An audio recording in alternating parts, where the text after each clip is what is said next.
All eyes are on President Trump when it comes to naming Justice Kennedy's successor for the U.S. Supreme Court.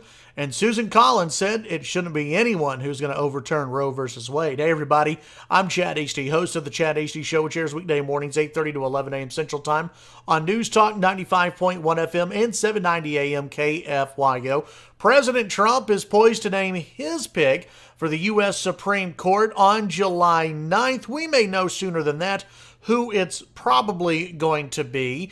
And we're getting some ideas of where Susan Collins and others may be on this pick. Remember, Republicans only have 51 votes in the U.S. Senate to get somebody confirmed.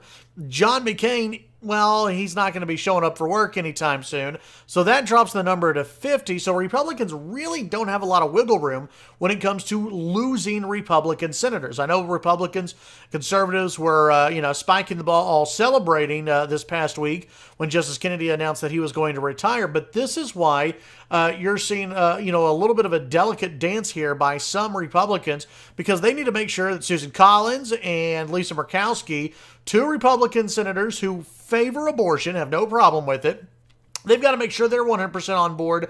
Otherwise, they've got to go and get two Democrats to get on board, and that might be tough to do. Reading from Politico here, this actually came out this past weekend.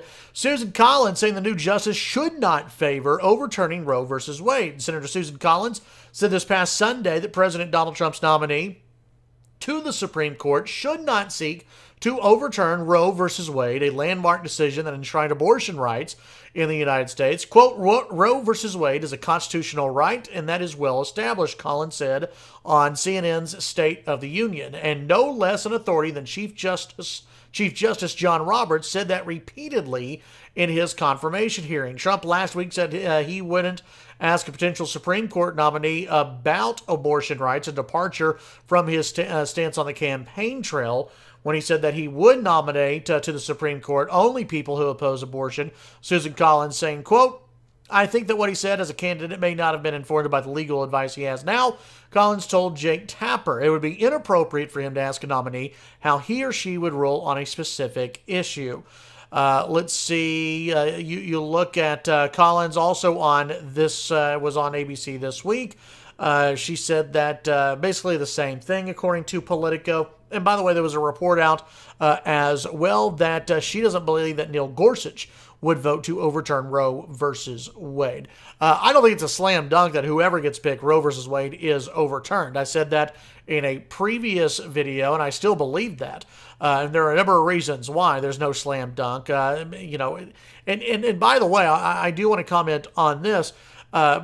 When picking a Supreme Court justice, I don't blame if Donald Trump brings it up or doesn't bring it up.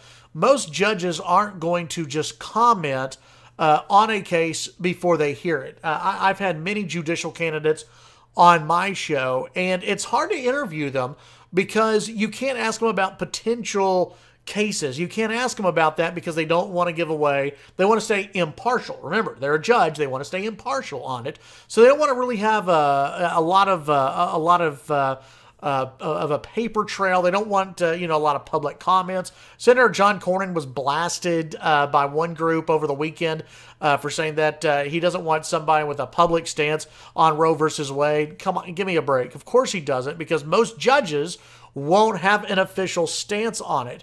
I think that President Trump is going to pick somebody who is a constitutionalist, which is very important. As Senator Ted Cruz said this past week, someone who is a constitutionalist, not necessarily conservative, but someone who will stick to the U.S. Constitution. That is who I think President Trump should pick. I would love to see Justice Don Willett, by the way. Senator Mike Lee would be a great choice. There are others. But someone who is a strict constitutionalist. Susan Collins doesn't want someone who's going to come out and say, yeah, I'm going to overturn Roe versus Wade. Lisa Murkowski doesn't want someone who's going to say, yeah, I'm going to come out and overturn Roe versus Wade. I don't think you're going to have a justice say they're going to overturn Roe versus Wade. They will have a very tough path getting confirmed by the U.S. Senate if they do. However, I think that you can tell by how a justice feels on certain other issues. I think you can view what a justice has maybe previously ruled in similar cases, how they would rule in the future. I still think a question mark that's out there is Chief Justice John Roberts. He may become the swing vote on the U.S. Supreme Court. So those who are looking at Roe versus Wade getting overturned, don't celebrate just yet, okay? This is not a done deal. And for Susan Collins to get on board the next nominee for the U.S. Supreme Court, they've got to make sure that what he or she will say is they're going to adhere to the Constitution of the United States. That is the perfect answer for every single question. Tune in to the Chad Hasty Show weekday mornings 8:30 to 11 a.m. Central Time. News Talk 95.1 FM and 790 a.m. KFYO. Have a great week. Carl Tepper will be filling in for me on Friday, and then on Monday, Matt Crow will be filling in. Have a great weekend.